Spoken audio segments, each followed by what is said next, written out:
mas eu queria agradecer mais uma vez, né, não só a presença aqui do professor Nicolo, mas também a nossa audiência, que é de altíssima qualidade. Nós temos aqui alguns professores que eu admiro muito, como o professor Vinícius Klein, que tem feito um trabalho brilhante também dentro do IBCI, da organização, aqui parabenizo pelo próprio painel que acabou de moderar, que eu pude acompanhar, né, excelentes discussões. Temos também, né, muitos interessados nesses temas que hoje eu diria que são os temas que estão na ordem do dia, né, são os temas que não estão sendo discutidos apenas no Brasil, mas na Europa, nos Estados Unidos, e ainda existe, professor Nicolo, muita dúvida sobre o que de fato são esses ecossistemas digitais, né? Quando nós vamos falar especificamente de ecossistemas digitais, parece até que há algo muito longe da nossa tradição jurídica, do direito propriamente.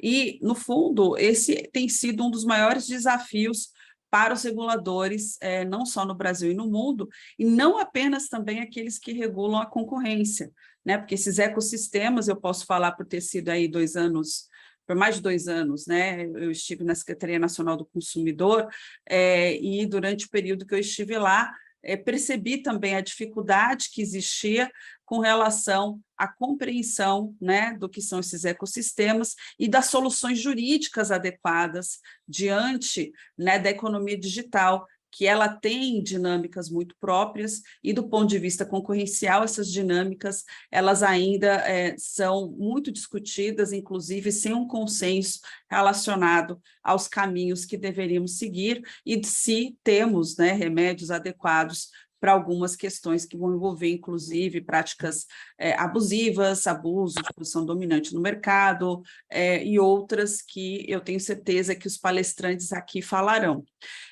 Eu vejo que o professor Vitor, ele entrou e saiu, mas ele já está em sala, então, se ele estiver de acordo, eu passaria, né, a palavra aqui ao querido professor Nicolo Zingales, que tem feito um trabalho brilhante na FGV Rio de Janeiro, que eu tive o prazer de conhecer. É muito chique, né? Mas eu conheci o professor Nicolo em Nova York, né, num evento da Academic Society for Competition Law, onde, à época, ele lecionava na Inglaterra, né, mas pode aqui contar um pouco mais do seu currículo antes de entrar na apresentação, e após a apresentação do professor Nicolo, nós vamos para o professor Vitor, que, assim como eu, veste 2 chapéus, né, porque é professor, mas hoje, né, está como conselheiro no Conselho Administrativo de Defesa Econômica, e se não bastasse, ainda tem um belíssimo livro lançado recentemente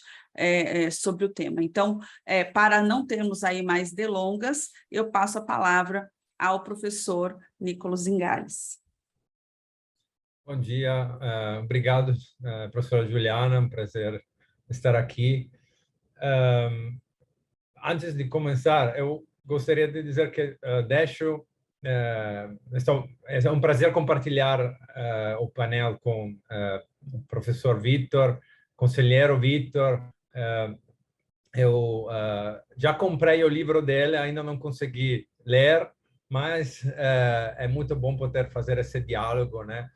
Até porque eu também organizei um livro sobre ecossistemas digitais, que deve sair no próximo mês. A professora Juliana é uma das autoras dos capítulos. O livro foi organizado com a ex-conselheira Paola Farani. Então, acredito que vamos ter bastantes oportunidades para dialogar sobre esses temas ao longo das próximas semanas. Até, inclusive, no próximo mês, que teremos um evento de lançamento aqui no Rio de Janeiro, ao qual todos estão convidados. Eu tinha a impressão que seria melhor começar ouvindo a autoridade, até por respeito a eles, e eu queria, ao invés de fazer uma introdução geral ao conceito de ecossistemas, de uma perspectiva, digamos, mais acadêmica, internacional, eu queria ver se o professor Vitor queria antes adentrar nesses conceitos, trazendo um pouco da experiência do CAD ou uma perspectiva brasileira, mas eu deixo vocês decidir a ordem. Então, eu tinha entendido que seria interessante antes ter a perspectiva do conselheiro, mas podemos trocar também. Sem problema algum, conselheiro mim- com a palavra. Para mim, tanto faz também, Nicolas, se quiser começar, não tem problema algum, não. Como vocês preferirem, gente. Aí, Juliana, você que Tá manda. bem. Então, como foi um pedido do nosso querido amigo Nicolo, que a autoridade começasse, então eu inverto aqui a ordem democraticamente e passo a palavra, então, ao doutor Vitor Fernandes, que é professor, doutor, vinculado ao IDP, que faz pesquisas sobre esse tema, que tem uma vasta experiência e fez um levantamento em termos de pesquisa, que eu acho que é o único ainda no Brasil, e tenho certeza que ele vai poder aqui abrir essa discussão e nós vamos poder avançar depois com o Nicolo e com algumas provocações da nossa audiência e também minhas, se tiver espaço. Obrigado, professora Juliana. Antes de mais nada, eu queria agradecer aqui ao IBCI pelo convite, agradecer também na pessoa do professor Eduardo Gaban por ter me convidado para fazer parte desse evento, que tá super interessante, tá reunindo aqui grandes especialistas nesse tema. E também dizer do prazer e da honra de estar participando com o professor Nicolo, que ainda não nos conhecíamos, ainda não tínhamos tido a oportunidade de participar aí, de nenhum evento junto, mas cujos artigos e cujo trabalho eu já estava conhecendo aí há bastante tempo. Eu vou me permitir, professora Juliana, até não iria usar slides, mas me permitir elaborar aqui alguns desenhos. Deixa eu só a capacidade de utilizar aqui, de dominar essas ferramentas aqui, esses ecossistemas, tá um pouco difícil, mas deixa eu só compartilhar aqui a tela, um minutinho, gente.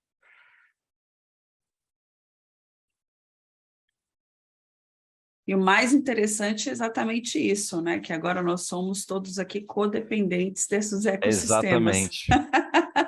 Exatamente. Assumidamente dependentes dos ecossistemas. Espera aí que agora... Bom, acho que agora foi. Estão conseguindo ver, gente? Ainda não, professor Vitor. Ainda Ainda não não? conseguimos ver. Opa, um minutinho.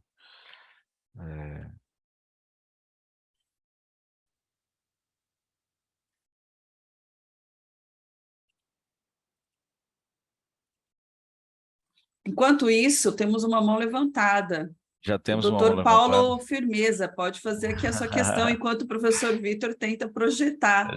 Acho que agora consegui, gente. Acho que agora consegui. Agora foi, né? Foi. Foi. Sim, está Tá no bom. ar. Bom, se a gente já ouve a pergunta ou não? Já temos uma... Posso começar aqui então, professora Juliana? Pode começar. Tá bom. Bom, gente, então, feitos esses agradecimentos e dizer que é realmente uma grande honra estar aqui na companhia do professor Nicolo e da professora Juliana, amiga querida. Eu trouxe aqui algumas considerações, talvez um pouco mais teóricas e um pouco mais teóricas mesmo e de alguma forma acadêmicas, talvez, sobre esse assunto, mas não menos importantes do ponto de vista do significado desse tema. A primeira questão, eu vou dividir aqui a apresentação em três pequenas partes, pretendo não me alongar muito aqui no tempo, mas eu acho que, em primeiro lugar, eu queria abordar um pouco o que é o conceito de um ecossistema digital, qual que é a lógica econômica que está por trás dele, e, em segundo lugar, destacar um pouco quais são as repercussões dessa tendência que a gente assiste de formação de ecossistemas digitais, tanto para o ponto de vista de bem-estar do consumidor, quanto para outras questões que podem ser do interesse do direito da concorrência. E, em terceiro lugar, tratar um pouco das implicações práticas que a formação de ecossistemas tem para o direito concorrencial propriamente dito e para a nossa análise de tanto de condutas quanto de estruturas. Em primeiro lugar, o que é um ecossistema, né? Afinal, por que essa expressão está tão em voga e por que ela faz algum tipo de sentido? A expressão ecossistemas, ela surge, na realidade, dentro da literatura de business e de gestão estratégica, como uma forma de identificar modelos de negócios que se baseiam na reunião de diversos atores que ofertam produtos e serviços que, de alguma maneira, são complementares. Essa expressão ela surge no campo, como eu estava dizendo, da literatura de gestão estratégica, quase que como uma metáfora, né? A gente tem aqui, até coloquei uma fotinha aqui do lado de um ecossistema marinho, né? O que é um ecossistema marinho? Você tem uma série de seres, animais e plânctons e, enfim, uma série de espécies que estão vivendo ali, cada uma cumprindo o seu papel dentro de um ambiente mais ou menos equilibrado, né? E às vezes, se existe um problema dentro do funcionamento de um desses agentes, às vezes todo o ecossistema se desequilibra. E daí que vem, né, essa metáfora, né, do que é um ecossistema digital, né? Por que isso faz sentido falar de um ecossistema digital. De alguma forma, mesmo no campo da literatura de gestão estratégica, a gente não tem uma definição perfeita e unânime do que seria um ecossistema digital. Mas a lógica que está por trás da formação desses ecossistemas é que a gente vê vários atores econômicos se organizando e essa organização desses atores econômicos, ela gera para os consumidores um valor econômico que é maior do que aquele valor econômico que seria obtido a partir da soma individualizada de cada um desses serviços. Então, na verdade, a lógica de ecossistema digital é uma lógica de agregação de valor econômico. E essa agregação de valor econômico, ela existe principalmente porque um ecossistema digital, ele se organiza para explorar economias de escopo, tanto do ponto de vista da oferta, quanto do ponto de vista da demanda. Dentro de um ecossistema digital, por exemplo, a gente vê a formação de economias de escopo do ponto de vista da oferta, na medida em que os mesmos componentes modularizados que podem ser utilizados para a prestação de um serviço, eles podem também ser utilizados para a prestação de um outro serviço. Então, por exemplo, se a gente pensar em inputs como dados, né, em um ecossistema, por exemplo, como o do Grupo Meta, ou um ecossistema como o Google ou da Apple, a gente tem ali uma série de inputs, como, por exemplo, dados, informações sobre agentes de mercado, que são virtualmente utilizados para uma infinidade de produtos. Então, esse compartilhamento de inputs é o que mostra a presença de uma forte economia de escopo pelo lado da oferta. E, por outro lado, pelo lado da demanda, a gente também tem fortes economias de escopo, na medida em que o consumidor ele acaba se beneficiando da utilização conjunta de vários tipos de serviço. Então, a utilidade para o consumidor ela acaba sendo maior do que a utilidade que ele teria de acessar vários produtos, vários daqueles produtos digitais de forma isolada, fora de um mesmo ecossistema, né? Inclusive, tem até alguns autores, né, que fazem alusão a um certo tipo de economia de escopo do lado da demanda, que estaria relacionado até a uma questão do custo cognitivo, né?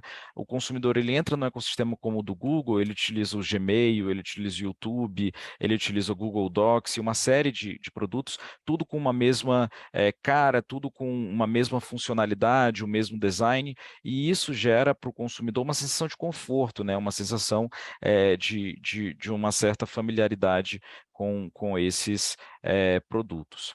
Agora, dentro de um ecossistema, a gente tem aí uma série de de agentes que estão em posições distintas, né?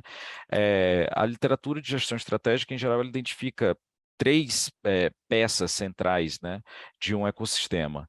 A gente teria, em primeiro lugar, um produto principal ou um serviço principal que é controlado pelo agente, que é o controlador do ecossistema. Esse agente ele ocupa uma posição privilegiada porque ele define exatamente quais são as regras do jogo dentro desse ecossistema, as normas de transparência, a forma como os demais agentes podem se conectar. E além desse produto principal ou desse agente principal, a gente tem uma série de componentes e de serviços complementares que vão se agregando aí dentro desse ecossistema, né? Então, se a gente pensasse, por exemplo, um ecossistema como o da Apple, né? Você tem ali um ecossistema que é baseado na produção de hardware, mas ao mesmo tempo você tem ali, por exemplo, uma loja de aplicativos. Dentro dessa loja de aplicativos você vai ter uma série de desenvolvedores de aplicativos que exercem ali um papel de serviços que são complementares ao serviço do controlador daquele ecossistema. E uma situação muito particular que existe nos ecossistemas e que torna a dinâmica competitiva muito mais complexa é que, às vezes, esses produtos complementares, esses serviços complementares em relação à plataforma principal, são serviços que, ora, são propriamente complementares, no sentido de que eles agregam ainda mais valor àquele agente principal, ora, eles são verdadeiros concorrentes de algum outro serviço que é ofertado pelo próprio controlador daquele ecossistema. Então, a relação que se estabelece entre o agente central e os complementares, ela ora é uma relação, né, mesmo de cooperação, ora é uma relação até mesmo de concorrência, né? Então, eles são espécie de frenemies, assim, nesse tipo de lógica, né? E a gente tem aí dentro dessa multiplicidade de ecossistemas diversas classificações também que são trazidas na literatura. Uma classificação que é muito comum é a classificação entre ecossistemas de produção e ecossistemas de consumo, né?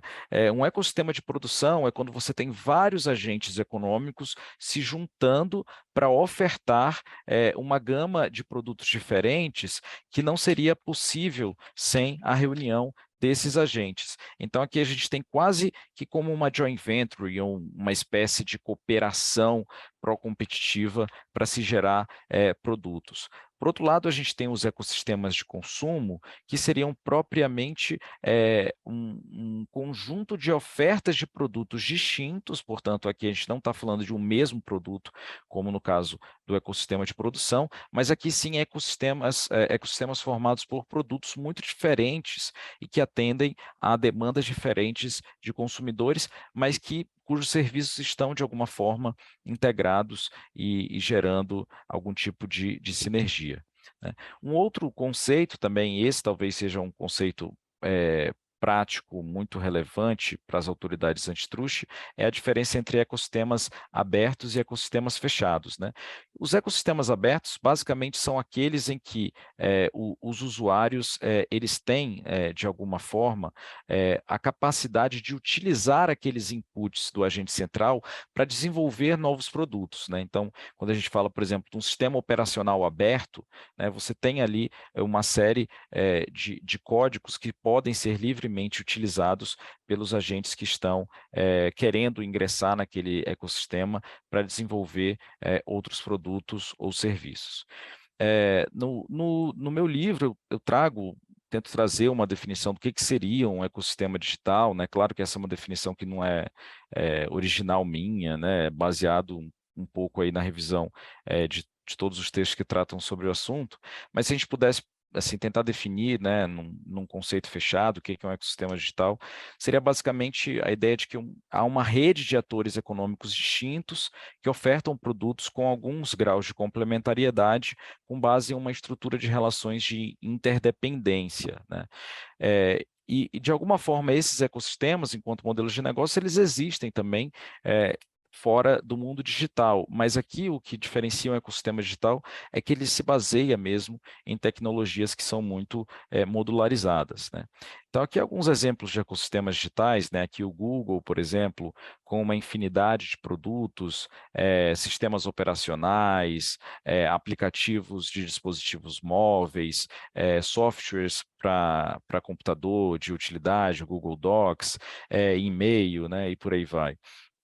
E aqui do outro lado a gente tem, por exemplo, o ecossistema digital da Apple, que já tem, né, um foco maior em hardware, mas ao mesmo tempo tem também uma atuação em aplicativos, uma atuação em serviços de conteúdo de plataforma, em software e por aí vai, né?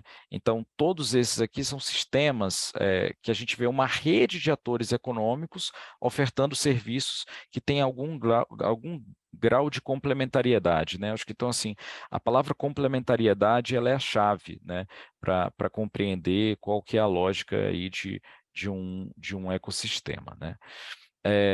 Agora, quais são as repercussões econômicas, né, dessa tendência que a gente assiste na economia digital de formação de ecossistemas, né? Em primeiro lugar, é importante reconhecer que formação de ecossistema tem um grande potencial de trazer benefícios do ponto de vista de bem-estar do consumidor. Primeiro porque esses serviços, pela sua própria natureza econômica, eles agregam e geram economias de escopo, como eu estava dizendo, tanto do lado da oferta quanto do lado da demanda, né? Então, eles vão gerar dois tipos de eficiência. Em primeiro lugar, você vai ter uma eficiência estática do ponto de vista de redução de custos de transação, né? Vai ser muito mais fácil para o consumidor atender uma demanda complementar que ele tem de um serviço digital ou de algum outro tipo de serviço, estando ele dentro do ecossistema. Então, isso é uma eficiência clara do ponto de vista de redução do custo de transação. Agora, por outro lado, a gente tem uma eficiência dentro de um ecossistema digital, que é uma eficiência ainda mais relevante, que é a eficiência dinâmica, né? Essa eficiência dinâmica ela surge porque dentro de um ecossistema digital você tem muita sinergia para criar novos produtos. Então, dentro de um ecossistema digital, por exemplo, como o Google, em que você tem vários produtos coletando dados, tanto de forma direta quanto de aplicativos de terceiro, é claro que ali o controlador do ecossistema ele vai ter uma sinergia para desenvolver produtos complementares cada vez mais, né? Então, ele vai sempre gerar novos tipos de serviços. Isso é uma forma de eficiência dinâmica. Agora, é claro, né, para nós que somos interessados aí no direito da concorrência, a gente está não só olhando os aspectos pró-competitivos, mas a gente está cada vez mais preocupados com os riscos, né? Com os riscos que são decorrentes dessa tendência de formação de ecossistemas digitais. E os riscos concorrenciais aqui, em primeiro lugar, o risco de fechamento de mercado, né? O risco de um ecossistema digital causar algum tipo de tombamento, né, algum risco de tipping, né, o consumidor ficar fechado dentro daquele ecossistema digital e não conseguir acessar outros tipos de serviços complementares ou outros tipos de serviços substitutos fora dentro daquele ecossistema. E a gente tem aí um risco também que é um risco de alavancagem do poder de mercado que esse agente central tem dentro do próprio ecossistema. E aí, para compreender um pouco esses dois riscos, uma classificação que aparece muito nos textos e que parece ser bem didática mesmo para as autoridades de defesa da concorrência e para quem estuda o tema, é tentar pensar a concorrência inter-ecossistemas, ou seja, concorrência entre ecossistemas diferentes, e a concorrência intra-ecossistemas, ou seja, aquela concorrência que acontece entre agentes econômicos que estão dentro de um mesmo ecossistema. E é claro que, do ponto de vista das autoridades da concorrência, a gente tem que lutar para preservar um ambiente competitivo, seja do ponto de vista da disputa entre dois ecossistemas diferentes, seja do ponto de vista dos atores que estão dentro de um mesmo ecossistema, né? Vamos começar então, e aqui eu tentei, agora numa parte mais prática, né, uma contribuição mais pragmática, trazer aqui, pensar um pouco quais que seriam os desafios, né, que os ecossistemas trazem para análise concorrencial em cada uma dessas dimensões. Começando um pouco pela concorrência intersistemas, né, interecossistemas. primeiro lugar, aqui a gente tem uma lógica muito diferente de identificar o gatilho da intervenção antitruste, né? Na análise econômica antitruste tradicional, né, a gente sempre pensa que o poder de mercado é o gatilho da nossa intervenção, né? E o poder de mercado é sempre uma ideia de que, bom, é a capacidade do cara impor preços acima do seu custo marginal. Essa noção tradicional de poder de mercado, baseada numa capacidade de abusar de preços, ela é pouco útil para compreender as relações de poder econômico que a gente vê na economia digital. E, às vezes, dentro da economia digital, principalmente dentro de um ecossistema, o que define a relevância econômica desse cara não é propriamente a sua capacidade de fixar um parâmetro de competição, mas sim a sua posição dentro dessa estrutura não hierarquizada de redes.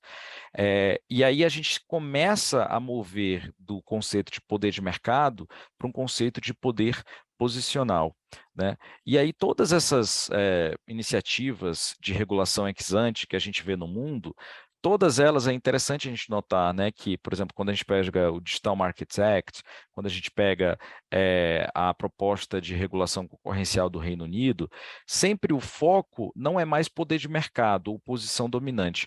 O foco é a posição que esse cara ocupa dentro de um ecossistema. Então, por exemplo, o conceito de gatekeeper, ele tem a ver com a posição que um determinado agente econômico tem de controlar os fluxos e a simetria de informação entre vários serviços que estão circundando esse cara, né? Então, aí a gente tem uma nova forma de compreender poder de mercado. E, às vezes, por que isso aqui é importante, né? Porque, às vezes, seja no controle de conduta, seja no controle de fusões, a gente pode estar falando de uma empresa que controla um ecossistema, mas quando a gente vai ver a participação de mercado dessa empresa em um mercado relevante específico, ela é muito pequena, né? Então, se a gente às vezes pegar, por exemplo, a participação de mercado, vamos imaginar aqui, né, que a Apple, por exemplo, tem no desenvolvimento de aplicativos, talvez essa seja uma participação de mercado relativamente baixa, mas ao mesmo tempo essa empresa ela atua na distribuição desse aplicativo dentro de uma loja de aplicativos que é acessada só por quem está dentro daquele ecossistema. Então, na verdade, o market share dela dentro de uma segmentação específica vai dizer muito pouco sobre a relevância econômica desse agente. Uma outra repercussão dessa concorrência intersistemas aqui para o surgimento dos ecossistemas digitais é que a gente fala que aqui a gente pode estar tendo uma dimensão de concorrência não horizontal, né? Essa expressão ela vem até de um professor, que é o professor Daniel Crane, que ele tem um texto sobre ecossistemas que é muito interessante, né? E essa ideia de concorrência não horizontal é muito curiosa, né? Porque dentro do direito da concorrência, a gente sempre identifica ou a relação entre esses agentes é horizontal ou ela é vertical, né? Ou esses caras estão competindo dentro de um mesmo mercado relevante e por isso eles têm uma relação de concorrência horizontal, ou um cara atua no nível da cadeia, o outro atua no outro nível da cadeia, essa é uma relação vertical. Só que quando a gente vê esses ecossistemas, eles estão em tantos mercados ao mesmo tempo que a gente não sabe mais se eles estão numa relação de concorrência que é horizontal ou vertical, né? E aí a nossa cabeça começa a se embaralhar um pouco, né? Aquelas classificações que a gente tem de mercado relevante começam a ficar um pouco esquisitas, né? E aí, em alguns momentos, né, a gente pode ter uma ideia, né, uma relação de uma falsa integração vertical, né? A gente pode estar falando de dois agentes econômicos que não são competidores face a face, né? E aí a gente pode entender, não, então isso aqui tem a ver com uma relação vertical, esses caras não são competidores, né? E aí, às vezes, essas falsas integrações verticais podem gerar uma análise antitruste mais branda, né? E isso corre um risco de gerar um falso negativo para as autoridades antitruste, né? Se a gente pensar, por exemplo, vamos supor que a gente esteja falando aí de uma fusão entre Google e Apple, por por exemplo, né? Vamos falar de uma fusão entre Google e Apple. O ecossistema do Google, por exemplo, ele é centrado em serviço, né? Principalmente em serviço de aplicativo, né? Todos os aplicativos, né, que são oferecidos aí por esse serviço. O ecossistema da Apple, por outro lado, ele é mais centrado em hardware, né? iPhone, iPad, né, e por aí vai. Isso quer dizer que a relação entre esses dois agentes não é de concorrência? Esses caras não competem, né? Esses dois ecossistemas não competem? Não, muito pelo contrário, são ecossistemas que parecem estar cada vez mais caminhando numa lógica de competição, né? Até o professor Nicolas Petit, ele tem um livro que foi lançado em 2020, muito interessante, falando sobre o cenário de monoligopólio, né? Ou seja, a ideia de que esses agentes, as Big Techs, elas estão, de um lado, né? Elas são monopolistas dentro do seu cercadinho, né, dentro do seu core business, mas ao mesmo tempo elas estão incomodando as outras big techs em serviços secundários, né? Então, por isso que não é nem um oligopólio nem um monopólio, né? É um monoligopólio, né? Assim, é uma coisa diferente, né? E isso mostra um pouco como essas nossas categorias, né, de concorrência vertical, concorrência horizontal, elas podem não ser muito adequadas aí para a lógica de plataforma, de ecossistemas digitais, né? E, por outro lado, a gente tem aí uma concorrência intra-ecossistemas, né? E essa concorrência intra-ecossistemas, ela também gera alguns riscos concorrenciais que são muito sensíveis, né? O primeiro risco concorrencial decorre do fato de, como a gente tinha falado, né? Às vezes os complementadores, eles oferecem serviços que são complementares ao serviço central e às vezes serviços são concorrentes em relação ao serviço central. Então, um primeiro risco aí que a gente já tem é de o cara que controla, né, o ecossistema, como ele tem acesso a muito dado, a muita informação e gere assimetrias de informação, ele pode aproveitar isso para alavancar o seu poder de mercado do mercado central para um mercado secundário, né? É uma lógica de self-preferencing, né? Isso é, por exemplo, o que a gente vê, né, nas investigações, né, nos casos que foram discutidos do Google, né? O Google está dentro de um core business de ferramenta de busca e ele usa essa posição dele para alavancar o seu poder de mercado para um outro segmento, como comparação de preço ou comparação de locais, né, e por aí vai. E um outro risco que existe, né, essa inclusive é uma teoria do dano que foi muito discutida no relatório do Stiglitz Center, que eles chamam de riscos de desintermediação, né? Basicamente, você tem, aqui essa figura mostra um pouco essa ideia, né, da plataforma central e dos mercados adjacentes, onde atuam os complementadores, e às vezes esse cara da plataforma central, ele pode atuar para impedir que um complementador roube usuários dele em um mercado adjacente, né? E aí ele coloca algum tipo de impedimento para a desintermediação. Então, às vezes esse cara da plataforma central, ele tem uma forma de intermediação que pode ser, de alguma forma, bypassada pelo complementador e ele não deixa esse complementador fazer esse bypass, né? Talvez um principal exemplo que a gente pudesse dar da plataforma atuando para impedir uma desintermediação é o caso Epic Games, por exemplo, né? Esse caso a gente pode falar porque também está sendo discutido lá fora, mas não está discutido no Brasil, né? No caso Epic Games, basicamente ali você tem a Apple, que tem aí todo o seu ecossistema baseado em hardware, baseado na Apple Store. E aí os usuários vão lá, baixam os aplicativos na Apple Store, só que a Apple impede você de fazer um pagamento direto o desenvolvedor do aplicativo, né? Para você fazer um pagamento dentro de um aplicativo da Apple, você tem que utilizar os sistemas de pagamento da Apple, né? Que é o In-App Apple Payment Solutions, né? E aí você, na verdade, como é que essa teoria do dano poderia ser discutida nesse caso, né?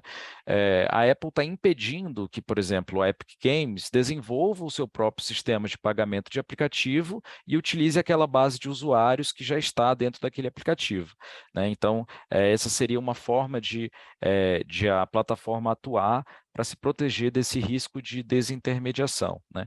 Então, esses são, por exemplo, duas teorias do dano que poderiam ser colocadas tanto na análise de controle de estruturas quanto na análise de fusões, protegendo um pouco aí desses potenciais riscos anticompetitivos, né? Mas essas são algumas considerações ainda muito iniciais. Eu acho que esse é um tema que está em exploração, um tema complexo, né, que precisa muito avançar, mas em benefício do tempo aqui, professora Juliana, eu encerro por aqui, agradeço aí pela atenção, já bati aqui meus 20 minutinhos, e espero que a gente possa aí ter mais tempo para discutir, e também estou ansioso para ver a apresentação do professor Nicolo.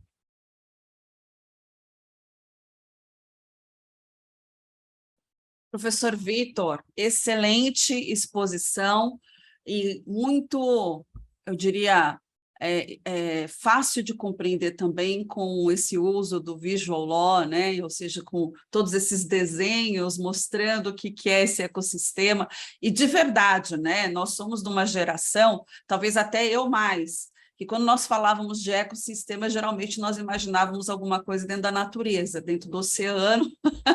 Não necessariamente aparecia isso dentro de um estudo jurídico, né? Então, são terminologias hoje utilizadas com uma certa frequência, principalmente quando nós vamos falar de temas que vão unir regulação, e essa regulação que pode ser regulação econômica concorrencial, consumerista, de data protection, né? Então, esse é o grande ouro, né, de se estudar esse tema, porque ele não vai transitar propriamente em uma única caixa ou vai usar um único feixe jurídico. Inclusive, para nós entendermos, né, o que acontece dentro desses ecossistemas e também do relacionamento que se cria a partir do momento em que nós temos, inclusive, barreiras à entrada decorrentes da criação, né, de um ambiente que é muito difícil de você ter um terceiro que consiga, de alguma forma, rivalizar com aqueles que já conseguiram criar esse ambiente de ecossistema.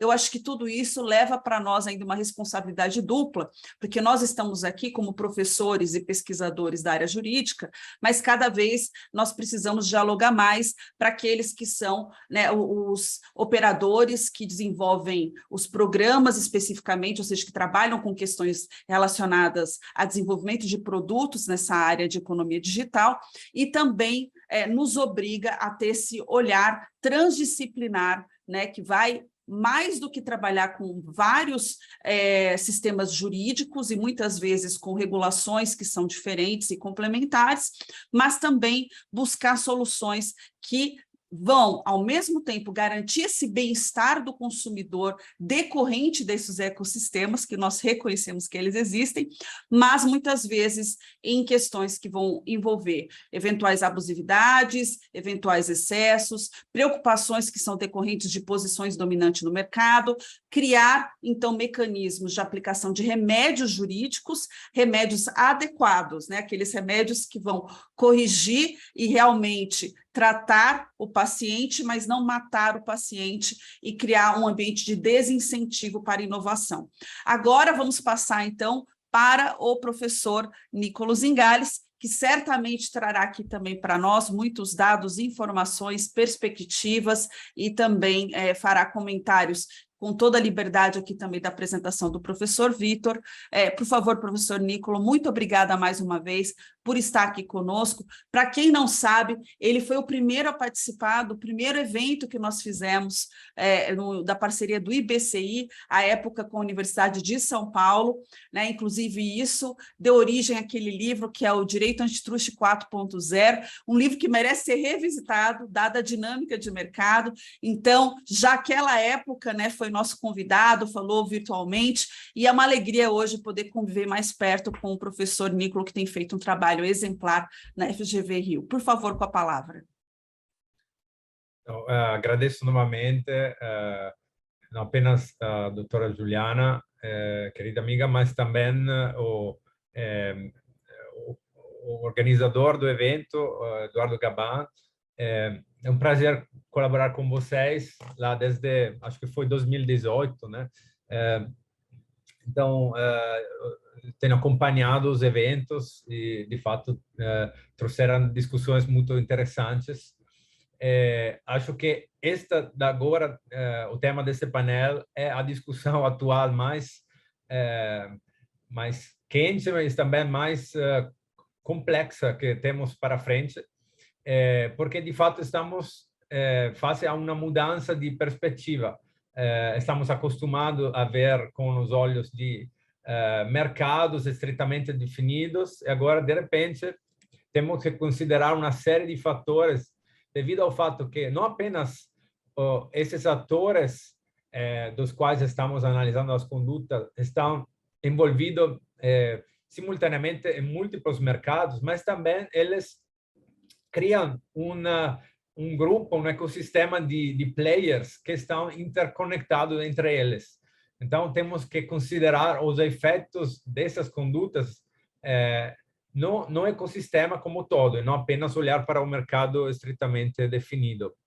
Então, aqui vou compartilhar a minha apresentação. Eu não vou poder competir com os slides do professor Vitor, mas eu acho que essa ordem é frutuosa porque eu conecto a uma série de pontos que o professor Vitor mencionou. Segundo aqui.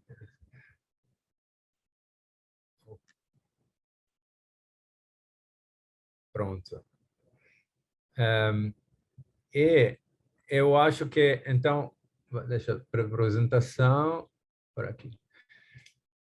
Eu acho que essa discussão precisa ser feita olhando não apenas no conceito de ecossistema, de um ponto de vista geral, porque esse conceito já existe na literatura de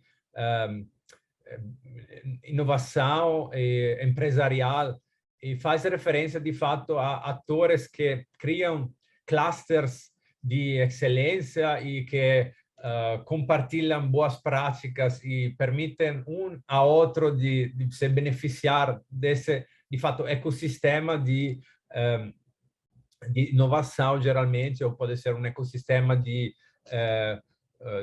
foco em um determinado produto ou em um determinado tipo de serviço. Mas aqui estamos falando de ecossistema de plataforma digital. Os ecossistemas estão embasados, pelo menos nos exemplos que foram mencionados pelo professor Vitor, ou nos exemplos que vou fazer a partir de agora nessa apresentação, eles estão atrelados inextricavelmente ao conceito de plataforma digital. Então, eu no livro que eu mencionei, eu conecto os dois conceitos.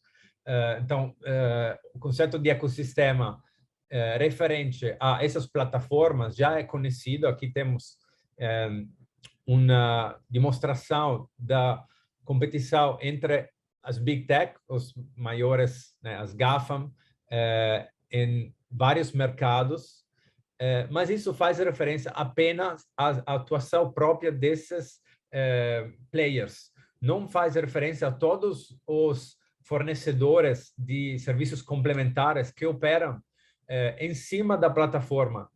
Então, que estão no App Store da Apple, no Google Android, fornecedores de serviços dentro do Facebook, etc., etc.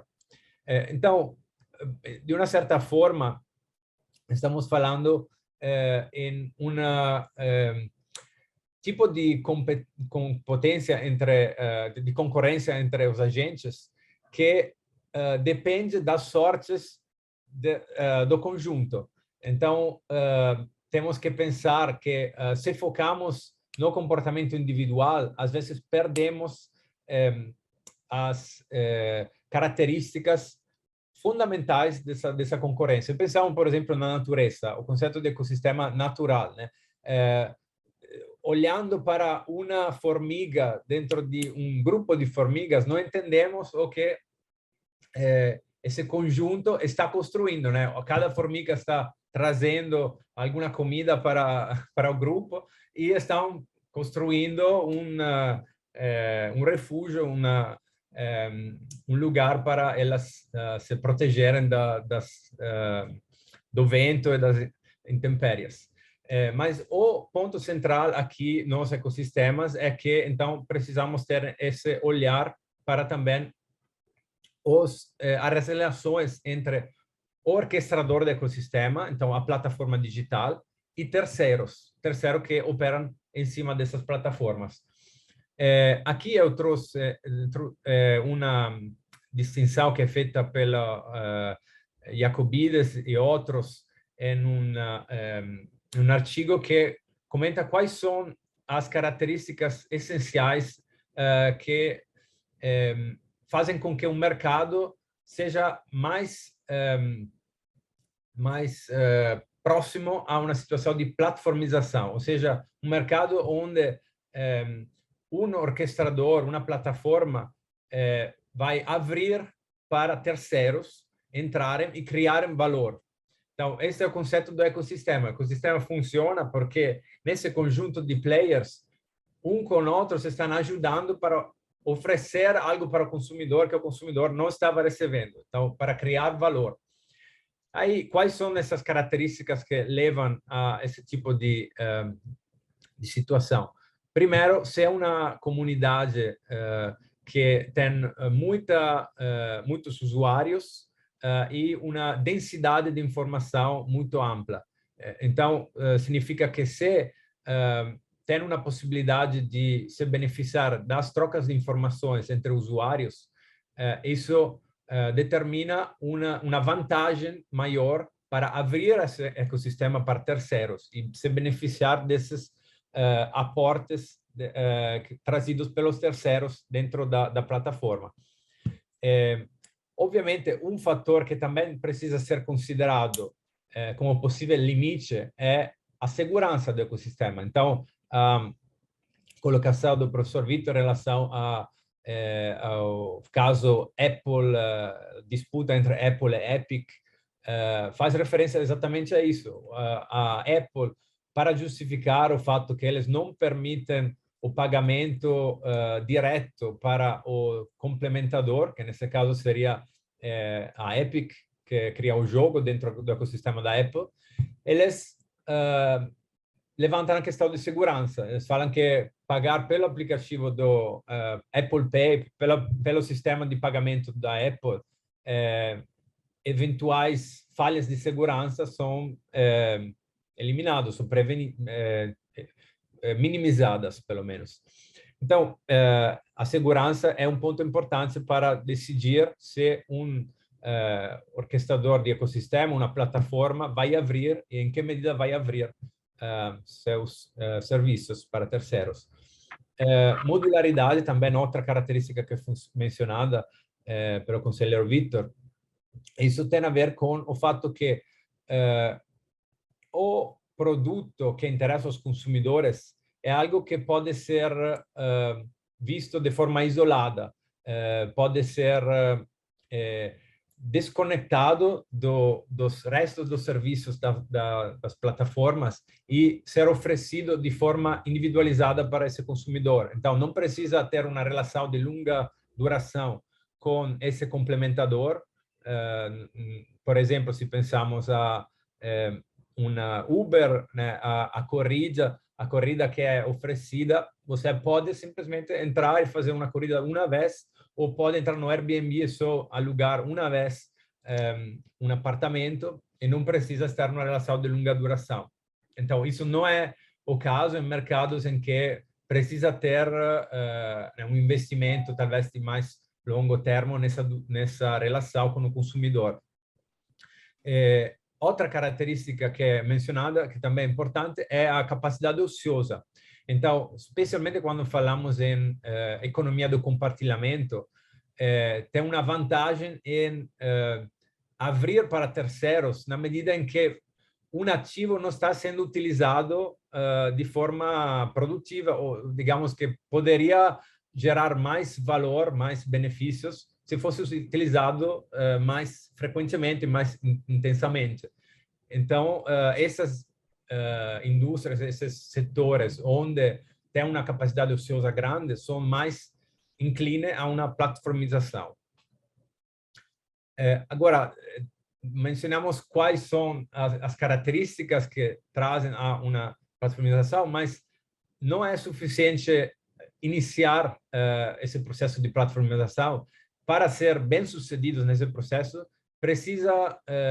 os orquestradores precisam se atentar em 5 elementos importantes, que são destacados pelo trabalho de Sue e Lian City, da Harvard Business School. O mais importante deles é o gerenciamento dos efeitos de rede. Então, tentar estruturar as operações para poder maximizar os benefícios que são decorrentes do aumento de valor gerado por um número grande de utilizadores desses serviços. Então, o efeito de rede, que pode ser direto ou indireto, né? Então, de um lado ou pelo outro lado do mercado, devem ser considerados para eventualmente prevenir outro player que está surgindo e prevenir a troca de consumidores para esse outro ecossistema. Então, o orquestrador de ecossistema tem que se atentar para uma eventual perda de efeitos de redes a favor de outros concorrentes, e principalmente outros ecossistemas que estão surgindo. Outro ponto importante que é colocado nesse artigo é em relação ao clustering. Então, o clustering diz respeito à criação de vários grupos de consumidores. Então, se pensamos em Uber, em algumas cidades, eles são muito populares. Tem muitos carros que circulam, muitos serviços oferecidos, os consumidores utilizam bastante. Mas isso não é igual em todas as cidades. Então, essas plataformas precisam se atentar na concorrência que está vindo por eventuais outros players que conseguem conectar um cluster com outro. Então, se de repente o Lyft ou outro aplicativo 99 consegue atingir um bom número de usuários em um lugar e consegue conectar com usuários em outro lugar dessa mesma região, de repente eles podem se beneficiar desses efeitos de clustering. O utilizador que vai muito para esses 2 lugares, ele provavelmente vai virar um utilizador frequente desse aplicativo. Outro ponto que foi mencionado pelo conselheiro Vitor é o risco de desintermediação. E isso ele colocou no contexto de complementador conseguir basicamente operar sem que o orquestrador do ecossistema direcione os usuários para os serviços próprios do orquestrador. Então, no caso do Apple, por exemplo, o sistema de pagamento, esse é um bom exemplo. Aí, no contexto, por exemplo, do Airbnb, sabemos que é muito difícil entrar em contato direto com os hosts, os anfitriões, porque o Airbnb proíbe compartilhar informações como número de telefone, e-mail. Eles não querem que você comunique por fora da plataforma. Por quê? Porque isso levaria a muitas transações acontecerem por fora e o orquestrador, o Airbnb, não conseguiria se apropriar de uma parte do valor. Então, para ser bem-sucedido, eles precisam cuidar desse aspecto, né?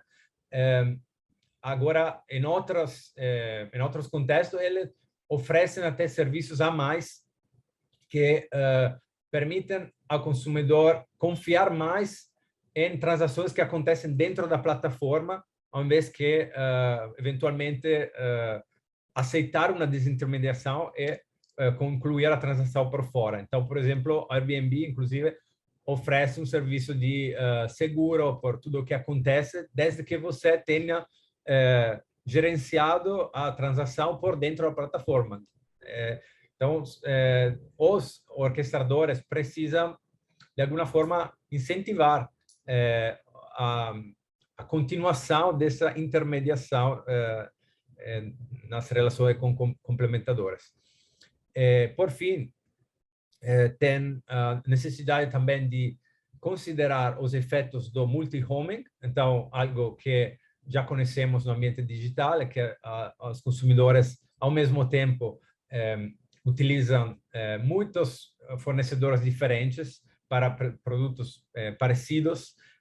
Então, o orquestrador tem que considerar o potencial ameaça que vem dessa atuação paralela e tentar incentivar uma relação preponderante ou principalmente com os serviços próprios do orquestrador.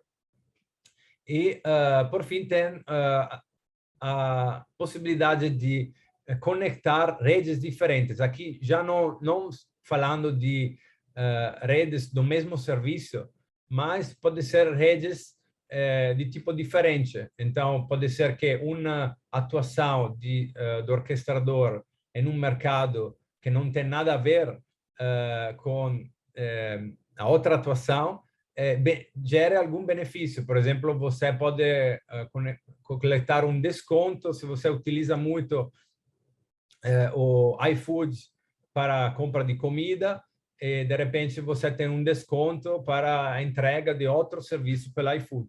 Então, os orquestradores tratam fomentar essa entrada do consumidor em mercados paralelos, através de pontes entre essas diferentes redes. Bom, eu falei aqui que o ponto mais importante talvez seja se atentar nos efeitos de rede. E, de fato, esse eu considero o ponto mais importante nas relações de ecossistemas, porque são os efeitos de redes que incentivam a plataforma a abrir e decidir ganhar mais com o número de transações que são oferecidas dentro do ecossistema, ao invés de, talvez, se integrar verticalmente. Então, a clássica teoria da firma, que é gerar sempre mais valores internamente dentro da firma, e pensar que o ganho de eficiência que é alcançado pela redução de custo de transação dentro do ecossistema da mesma firma é maior que abrir esse serviço, essa plataforma para terceiros. Então, os efeitos de redes são fundamentais.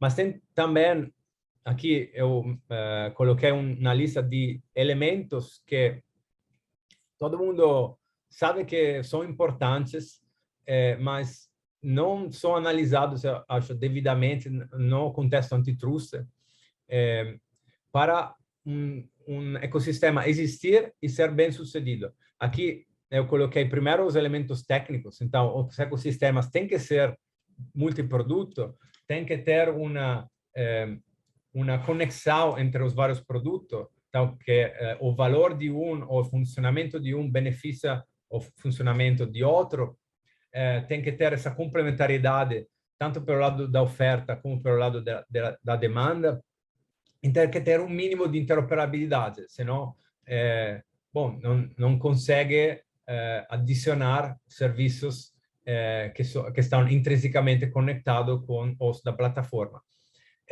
Mas, de um ponto de vista do mercado, já foram mencionados alguns desses elementos.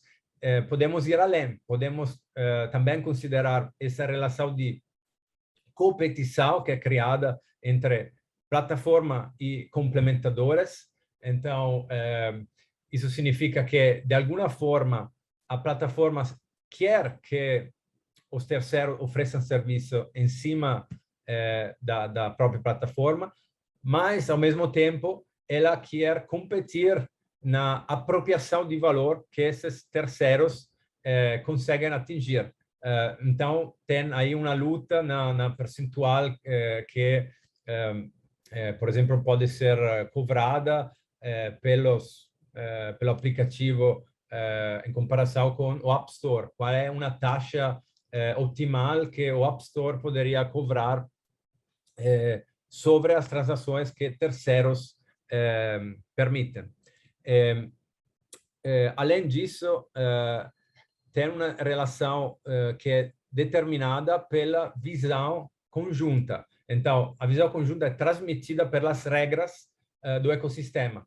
O orquestrador tem que determinar quais são as condições para os terceiros poderem operar dentro do sistema, tanto do ponto de vista contratual como do ponto de vista de padrões técnicos. E, além de tudo isso, tem o ponto que acho que também foi comentado pelo conselheiro Victor, que essas plataformas não estão concorrendo entre si com base em preços. O preço, sim, é um dos elementos, mas talvez o elemento menos importante, menos caracterizante dessa concorrência. A concorrência é principalmente embasada na atração que o conjunto de produtos e serviços fornece para o consumidor. Então, de repente, você usa, sei lá, um serviço particular da Apple, não necessariamente porque você acha que esse serviço em particular é melhor do serviço que a Android está oferecendo, mas você compra o pacote, tem uma série de características e medidas que são tomadas pelo orquestrador para criar essa atração combinatorial ou combinatória. Então, definição, já foi oferecida uma ótima definição pelo conselheiro Victor, que eu apenas destacaria que tem uma necessidade de um conjunto de atores que estão também com uma complementariedade, também foi comentado, mas que não tem um controle hierárquico. Que significa isso? Que eles não são fornecedores pela plataforma, eles não são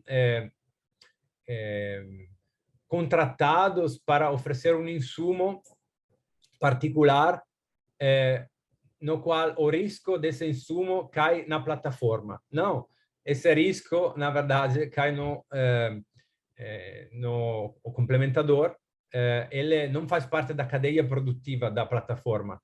E aí pode ter uma discussão, né? Então, o senhor Victor falou, não, tem uma área um pouco cinzenta, né, entre vertical e conglomerado, que diz respeito a essa situação. Então, eles não são exatamente fornecedores de insumo, são fornecedores de serviços complementares. Aí a relação é um pouquinho diferente. Então, isso tem consequências quando vamos analisar as concentrações. É sobre isso que, principalmente, queria falar na parte mais prática. Mas, antes de entrar nessa, queria também oferecer alguns destaques que são contidos nesse livro que mencionei no início, que vai ser publicado no próximo mês, organizado com a ex-conselheira Paula Farani. Aí temos 14 capítulos, então, uma riqueza de discussões sobre ecossistemas.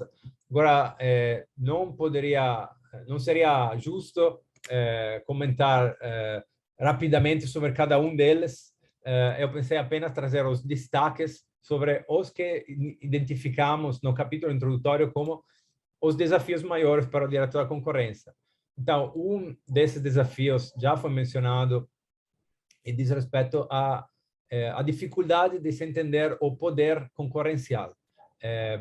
Primeiro, porque estamos focados geralmente em um mercado estritamente definido. Aqui é uma competição de amplo escopo. Mas quando falamos em competição de amplo escopo, tem o risco que isso vire apenas um jogo de ecossistemas, né? Então, entre os únicos que fornecem alguns serviços para consumidores estão envolvidos em vários mercados ao mesmo tempo. Isso, por um lado, certamente gera grandes eficiências, mas, por outro lado, tem o risco que os pequenos, que têm um serviço muito inovativo, por alguma razão, não conseguem atingir a escala necessária e não conseguem atrair os consumidores. Então, pode que perdemos um pouco de variedade. Então, variedade é um dos elementos que é difícil analisar com o olhar tradicional do direito à concorrência, no poder de mercado. Também outro ponto fundamental que foi colocado é esse da concorrência não horizontal. Então, não estamos preocupados apenas com a redução de players que oferecem um determinado produto ou serviço, mas também com a relação vertical, digamos, entre um player que é o intermediário que permite toda essa criação de valor, que é a plataforma, e outros players que são dependentes desse player principal. Então, como que funciona essa relação de apropriação de valor ou de alocação da fatia do bolo, né, entre o orquestrador e os complementadores. Essa situação pode gerar uma exploração que tradicionalmente não é considerada no olhar tradicional do poder concorrencial. Segundo ponto que já comentamos é analisar com foco no ecossistema como tudo está conectado com algo que já comentamos, mas aqui acho que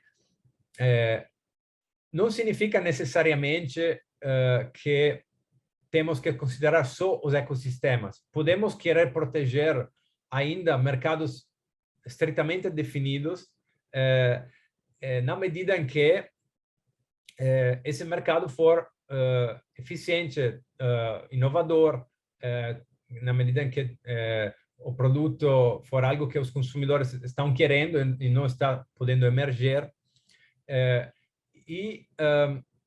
Temos que considerar, então, para determinar se o mercado é apenas um ecossistema, como no caso do Google Android, ou todos os ecossistemas que oferecem produtos parecidos, aí temos que ver se a concorrência interecossistêmica está efetivamente funcionando.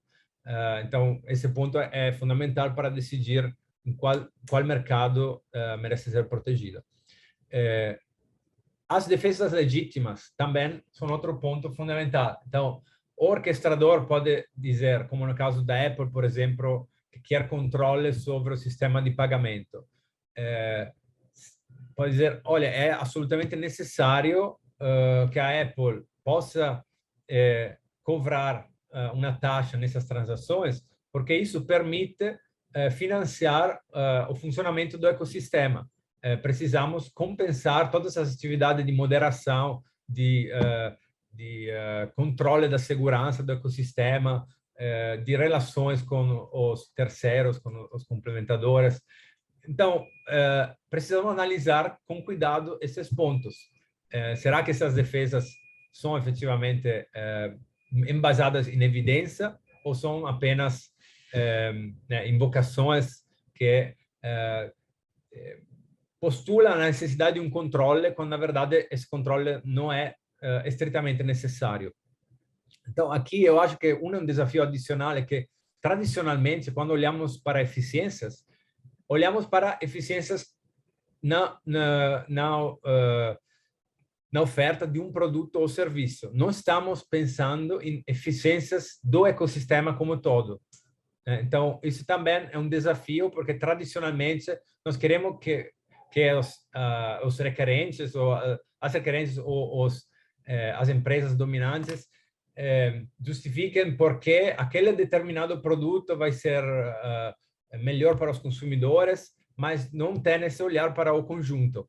Ou pelo menos, tradicionalmente, não é o caso. Eu acho que no caso Google, por exemplo, do CAD, teve algum raciocínio desse tipo, mas são casos isolados. Último ponto também sobre olhar o ecossistema como um todo ou o ecossistema individual é também na capacidade do orquestrador de prevenir essa concorrência feita por outros ecossistemas, tentando influenciar o consumidor para ficar. Então, oferecer as escolhas de uma forma que é mais difícil ou tem mais passos necessários para poder escolher os produtos e serviços do terceiro. Você perde alguma coisa. Então, em que forma o orquestrador consegue fazer isso?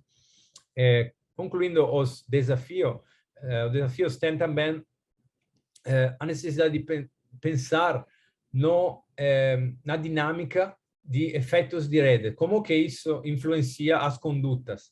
Então, pode ser que uma empresa atue com um preço zero por muito tempo ou com um ganho muito baixo, no intuito de captar volume de mercado, né? Então, uma grande quota de mercado para atingir esses efeitos de redes que são fundamentais para depois desenvolver um modelo de ecossistema de forma completa.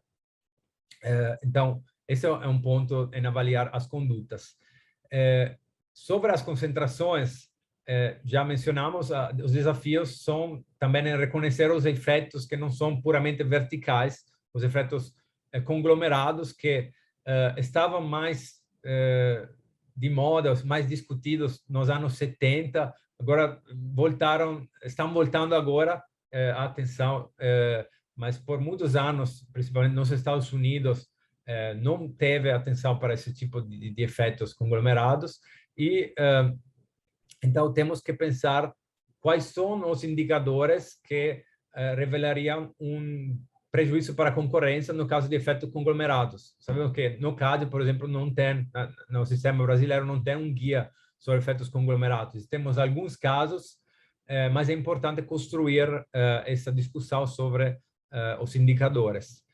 E, por fim, tem a questão dos remédios, aí vários efeitos que mencionamos até agora podem ser endereçados com remédios que visam a abrir o ecossistema ou a facilitar a atuação de terceiros, a minimizar os custos de troca e até a ter mais transparência, porque em muitos casos a transparência ajuda um orquestrador a esconder a verdadeira razão por atuar de uma determinada forma.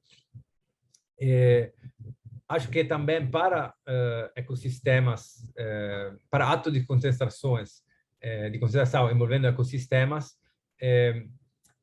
podemos considerar qual é o potencial de remédios comportamentais que podem ser monitorados, fiscalizados com a colaboração dos consumidores. Então, de forma mais efetiva que remédio comportamental no contexto de preços, práticas envolvendo preços.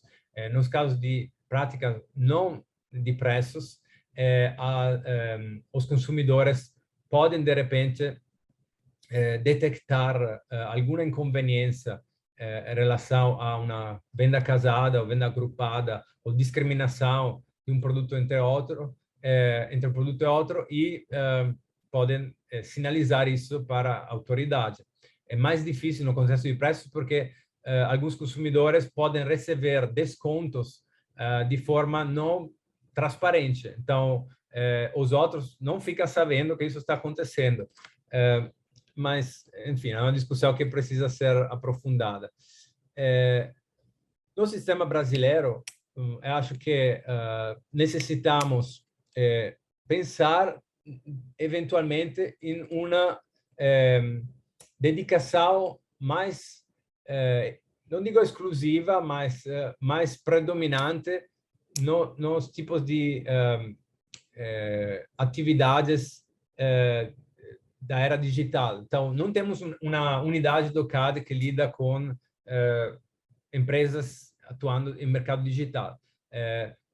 Ok, isso, de alguma forma, eu acho que é passado essa reclamação, porque tudo virou digital, né? Qualquer mercado, de alguma forma, ou quase qualquer mercado tem uma componente digital. Mas o que acho tem características diferentes são esses ecossistemas. Então, nos ecossistemas, talvez, valeria a pena considerar uma atuação específica, né, para acompanhar o desenvolvimento desse ecossistema. No CADE também temos um aumento de interim measures, e isso pode ser muito importante para neutralizar o crescimento de efeitos de redes que aconteça de forma indevida, mas aí temos que pensar, então, saiu recentemente um relatório da OCDE, onde distinguiram entre países onde as interim measures, as medidas preventivas são embasadas em reversibilidade do que acontece no mercado, sem a intervenção da autoridade, e outra que foca em reparabilidade. Então, será que quando podemos compensar a vítima do eventual prática anticompetitiva, não temos que adotar uma medida preventiva? Essa também é uma discussão que vale a pena fazer no contexto especial de ecossistemas, por conta de todas essas características de concorrência não linear, né, que começa de forma diferente e depois o crescimento é exponencial devido aos efeitos de rede. No CAD, no sistema brasileiro, também temos uma possibilidade de detectar eventuais transações que não pareciam, talvez, merecedoras de escrutínio, porque não atingiram os critérios de notificação e podem ser questionadas sucessivamente, mas essa disposição foi usada muito raramente. E isso, eu acho, também porque não temos uma forma de acompanhamento sistemático dessas transações. Então, talvez valha a pena pedir para os orquestradores de ecossistema notificar todas as transações, só para poder acompanhar. E, por fim, uma necessidade de um guia, e talvez um guia que foque especificamente nas características dos ecossistemas digitais. Isso acho que seria algo legal. Aí eu tenho uns 3, 4 casos que podem ser mencionados. Eu sei, doutora Juliana, que chegamos já próximo à hora, então só concluo mostrando esses casos, né? Só para dar uma ideia das dificuldades que estão à frente. Então, todos esses casos foram analisados, não apenas no Brasil. Alguns deles são, por exemplo, Google Fitbit não foi analisado no Brasil, Meta Customer também, Apple Shazam também, mas o ponto central dessas transações é que foram analisadas olhando para eventuais efeitos verticais e considerando-os de forma muito primordial os efeitos conglomerados, ou até não considerando os efeitos conglomerados. Como que poderiam ser considerados esses efeitos? Aqui não estamos falando apenas em uma integração de aplicativos ou serviços que se beneficiam um com o outro por conta das atividades dessas empresas, mas também o ponto que conecta todos esses ecossistemas é os dados. Então, os dados são um insumo que pode ser utilizado em mercados que não são estritamente conectados de um ponto de vista de definição de mercado tradicional. Então, em todos esses casos, eu acho que não teve uma devida consideração, porque a autoridade concluiu, olha, são serviços complementares.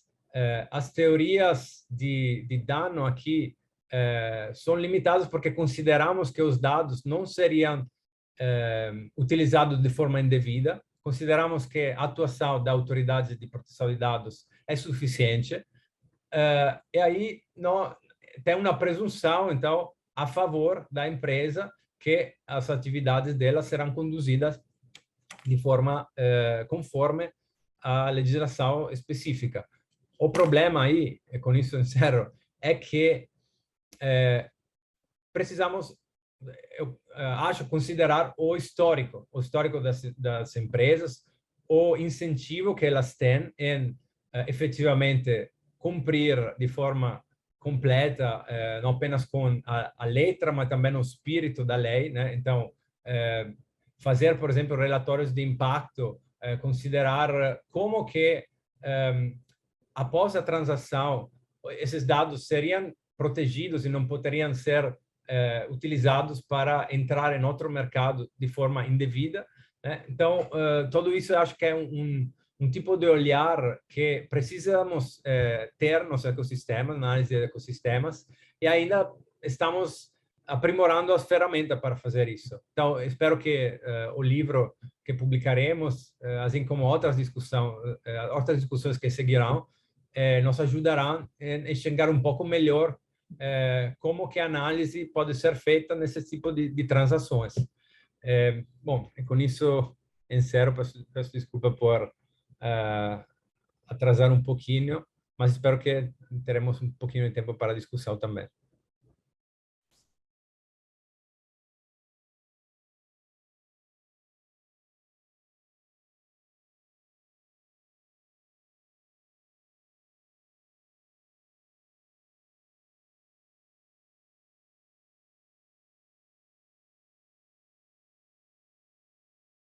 Estão me ouvindo agora? Ótimo.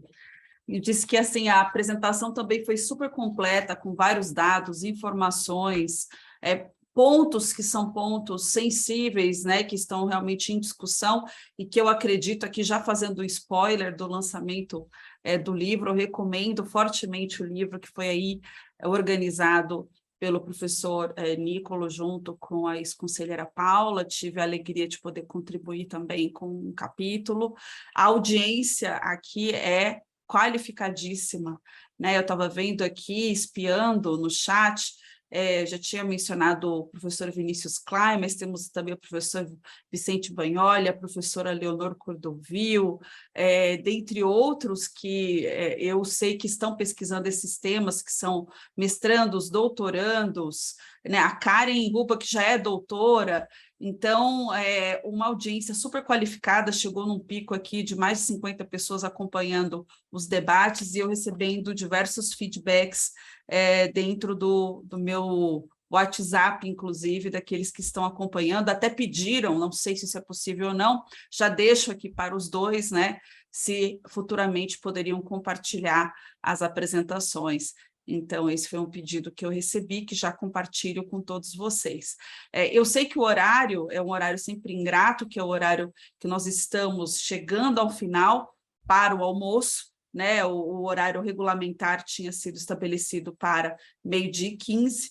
Então, a minha ideia seria fazer uma pequena rodada para que o Vitor possa fazer suas palavras finais e o professor Nicolo, e depois, obviamente, a gente compartilha para todos que estão acompanhando o seminário do IBCI, essas apresentações, já deixando muito claro que as apresentações, elas deixam para nós vários campos de pesquisas específicas, e mais do que isso, um gancho para os futuros encontros, né? Inevitavelmente, nós vamos ainda discutir muito esses temas, e estou muito contente com todo o feedback que tenho recebido, o retorno de professores, pesquisadores, pessoas que estão acompanhando esses temas, de vários grupos. Temos aqui, inclusive, pessoas que eu acompanho no grupo de análise econômica do direito, do Legal Grounds, né, dos grupos de LGPD, dos grupos de concorrência, do direito comercial. Como eu disse, é um tema que encanta também muitos dos pesquisadores pela essa transversalidade regulatória e pelo fato ainda de termos ainda muitas questões ainda não respondidas. Professor Vitor, por favor, utilize seu tempo agora para suas considerações finais. Na sequência, passarei para o professor Nicolo, lembrando a todos vocês que também às 12h15 nós retomamos com os trabalhos, com outros temas também fascinantes que envolvem concorrência e inovação. Obrigado, professora Juliana. eu queria primeiro também parabenizar o Nicolo, porque a apresentação dele foi realmente muito profunda e muito completa, e dizer que também da minha parte eu assino embaixo aí com todas as sugestões que ele deu de aprimoramento aí para o direito brasileiro. Acho que todas foram muito importantes. Se eu pudesse só reagir a um ponto da apresentação do professor Nicolo, que essa é um ponto que eu penso muito sobre, assim, acho que talvez um ponto-chave para a gente compreender que são as justificativas, né? A análise de justificativas tanto para condutas quanto para a formação de estruturas, né? E aí o professor Nicolo até fez referência a um critério que é até um critério, de certo modo, que foi utilizado pela Comissão Europeia, no caso Google, que é a ideia de que você poderia fazer uma restrição, uma estratégia que seria menos restritiva do que aquela que você utilizou, né? E isso gera uma discussão muito importante sobre design de produtos, né? Design de produtos digitais, né? Qual é a forma menos restritiva que você pode fazer o desenho de um serviço para ofertar ele no mercado, né? E aí a gente começa o antitrust tendo que se preocupar não só mais com a forma como um produto ele é vendido, mas como ele é desenhado, né? E isso gera um campo aí de discussões enorme, né? Que vale, enfim, vale um debate super legal. Mas era só essa reação que eu queria fazer, professor Juliana, e agradecer mais ou menos aí pelo espaço do IBCI. Enfim, foi uma manhã super interessante. Agradecer aí mais uma vez também pela honra de estar com o professor Nicolo, que eu queria muito conhecê-lo. Então, e também, claro, me deixar à disposição para os próximos debates, e dizer que foi realmente um prazer. Então, agradecer a todos e desejar aí um bom almoço para todo mundo que nos acompanha. Meu mudo, eu já me comprometo a fazer essa reunião em que vocês estarão juntos. De alguma forma, eu sempre gosto aí de conectar pessoas que estão pesquisando temas que são tão complementares, e tenho certeza que disso sairão aí também novas reflexões importantíssimas nesse momento em que todos nós estamos desafiados, né, por esses temas. Também queria registrar para vocês que vocês tiveram dentro da audiência uma pessoa extremamente importante, que não é da área jurídica, que foi o meu pai. Ele acompanhou essa discussão, então queria dizer para vocês que isso é raríssimo, né? Então vocês tiveram aqui ainda uma audiência super especializada na área de ginecologia e obstetrícia, acompanhando e aprendendo sobre mercados digitais e ecossistemas digitais. E com isso eu vou passar a palavra ao professor Nicolo, por favor. Bom, eu vou, obviamente, agradecer pelo convite, pela participação. Foi realmente muito estimulante compartilhar a mesa com vocês e ter esse diálogo com o conselheiro Vitor, que espero poderemos aprofundar em breve. Mas também cumprimentar o Dr. Domingues, é um prazer conhecê-lo. Além disso, eu queria reagir brevemente a essa sugestão, que sim, temos que olhar para o design de produtos, mas um ponto, também outro ponto que acho interessante nas justificativas é a interação entre o ecossistema, então, com base em medidas privadas de regulação e a regulação pública. Então, em alguns casos, pode ser que, como uma determinada prática já é regulada de forma suficiente e completa pela lei, aí não precisa a atuação do orquestrador, né, em criar outros critérios, talvez restritivos da concorrência para defender esse objetivo, né, para perseguir esse objetivo.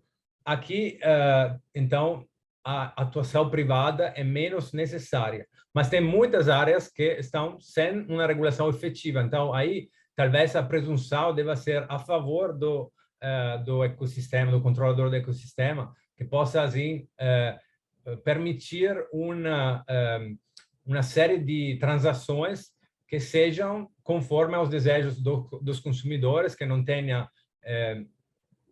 manipulação, que tenha uma série de padrões que permitem o alinhamento entre a criação de valor e os benefícios que são coletados pelos terceiros dentro do ecossistema. Então, eu acho que estamos apenas iniciando essa discussão, mas um dos grandes pontos é em que medida queremos privilegiar a regulação privada sobre a regulação pública.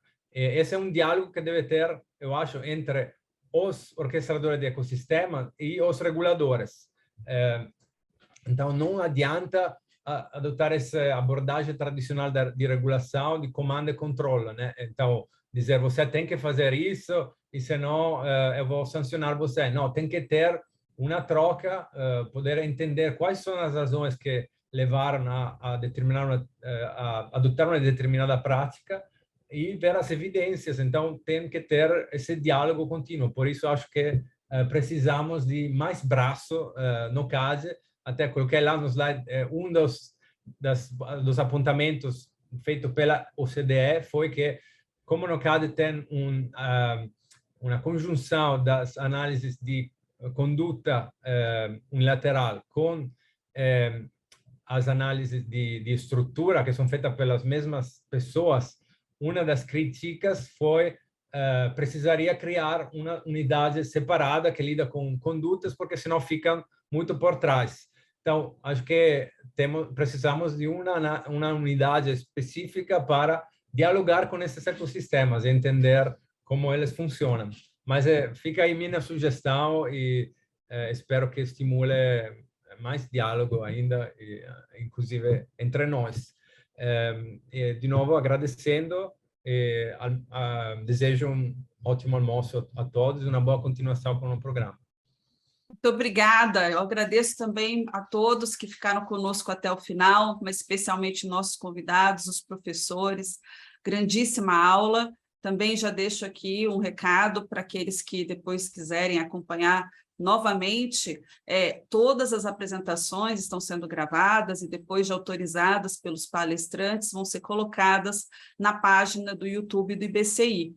Então, não temos ela automaticamente disponibilizada, mas isso será feito tão logo os participantes façam as autorizações. Acredito que os professores Vitor e Nicolo não vão ter nenhum problema com relação a esse compartilhamento, e agradeço também a todos os membros dos grupos que compartilharam esse link, inclusive a Rede das Mulheres do Antitruste também, né, que eu mencionei aqui algumas outras, mas não havia mencionado a Rede das Mulheres do Antitruste, o IA, que também prestigiou aqui o nosso evento com qualificadíssimas professoras e pesquisadoras. Então, muito obrigada a todos e nos vemos mais tarde aí com outros desafios e outros temas também igualmente instigantes que estão aí dentro da programação do IBCI. Um beijo para vocês, fiquem com Deus.